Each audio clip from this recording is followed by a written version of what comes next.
When I was dating, there was a woman, about 3-4 different couples told me she might be the one for you. And I went on a date with her, and I've never met a worse person in the universe than her. Rude, mean. Could have been me, I don't know. But it was not the person I wanted to be with.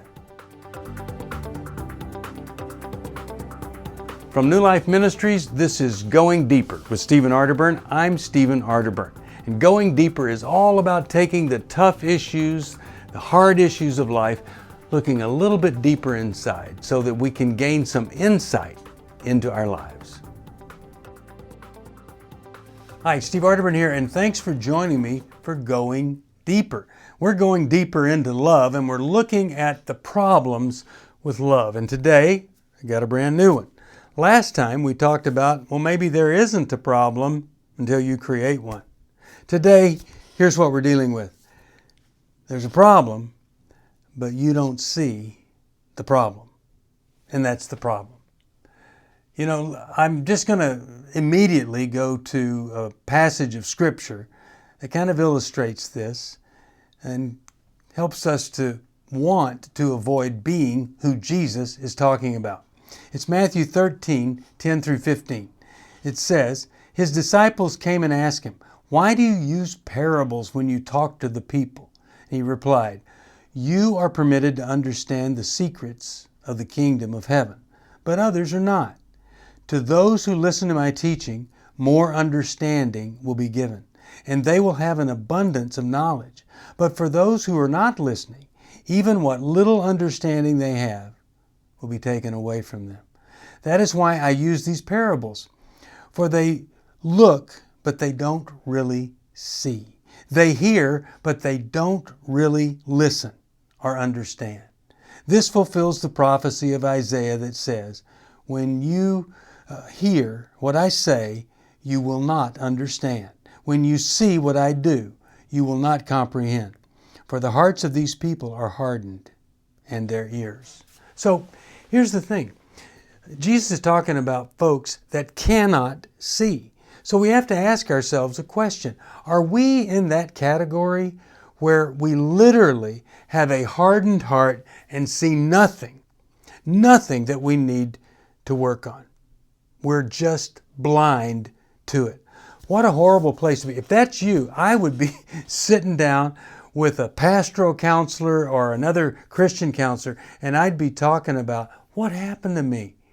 I can't see what other people see. I don't have any discernment. People tell me I'm a problem, but I don't see it. So that's a big spiritual crisis. Now, you may not see the problem, what I'm talking about here, that's within you. Let's say that, we got IQ and EQ, the emotional intelligence. Maybe that's really, really low. And because you learned to survive. You had a painful childhood. And you weren't wanting to feel emotions. You'd do anything but feel emotions. So that could be the reason that you're not seeing things, is because you don't want to feel. In fact, you don't want to look, because the closer you get to things and people, the more pain is there. And sometimes you wonder, do I have what it takes to endure any more pain? Now, there's another reason that you could be the problem and you don't even see a problem with you. And that is that you don't ask. You're a talker or you're silent. But I've found that the people that succeed personally, relationally, and professionally are comfortable asking questions. And so the more curious you get, the more questions you ask somebody about you, what you do, how you relate, then the more you're going to know, see, and be able to transform. Now, sometimes it's not that we don't see a problem in ourselves. It's that we don't see the problem in somebody else. I mean, I've joked for years about, you have a date, you're with your best friend, he comes to the door, and your best friend says, I don't think you ought to go on a date with this guy standing at the door. You say, why not? Well, he's got an axe in his hand. Oh, wow, I didn't even notice the axe. And we have heard that there is a dating problem with an axe murderer having dates with innocent people. Wow, I didn't know that either. I just thought that that blade was a razor that he used to shave.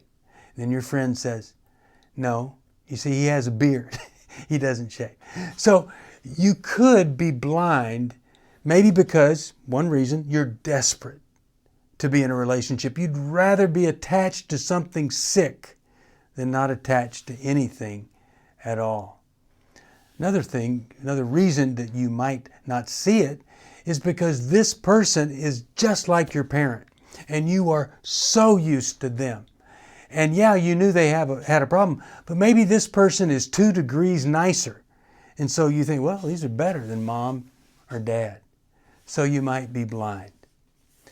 If we don't have people in our lives that can tell us nice or not, we could be in trouble. When I met my wife, I introduced her to all my friends. And one of the people I introduced her to was John Townsend.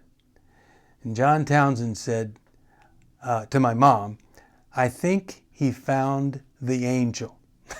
Well, what he meant was he thought I really would end up marrying her. We went on a cruise together with New Life, and my mom and Misty stayed in the same room. After a week, cramped up in a little room on a big ship, my mom said to me, Steve, everybody should be married to someone like that. See, I had people in my life. I had connections. I remember going to dinner with Henry and Tori, and they really felt like this was a great match. So if you don't have those people, then you don't have anybody to tell you, no, this isn't good. And you might have people tell you to be with somebody, and if you're blind, you might think you're supposed to be with them. When I was dating, there was a woman, about 3-4 different couples told me she might be the one for you. And I went on a date with her, and I've never met a worse person in the universe than her. Rude, mean. Could have been me, I don't know. But it was not the person I wanted to be with. So if somebody has said to you, you're gullible, you leave yourself too vulnerable, you're not seeing the reality, maybe it's time to get into a counseling relationship, and that counselor will help you work through whatever it is that's caused you to go blind emotionally and probably spiritually. That's it for Going Deeper today.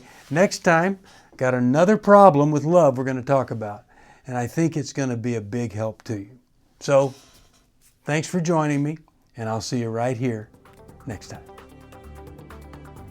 Thank you for joining me for Going Deeper. I hope something I've said may have helped just a little bit. If you have a question you'd like me to answer or comment, just email me at stevesocial@newlife.com. I'll see you next time. If you want to support Going Deeper with Steve and Arterburn, be sure to subscribe so you never miss another episode. And if you know someone who would benefit from this episode, be sure to share it with them. See you on the next Going Deeper with Steve and Arterburn from New Life Ministries.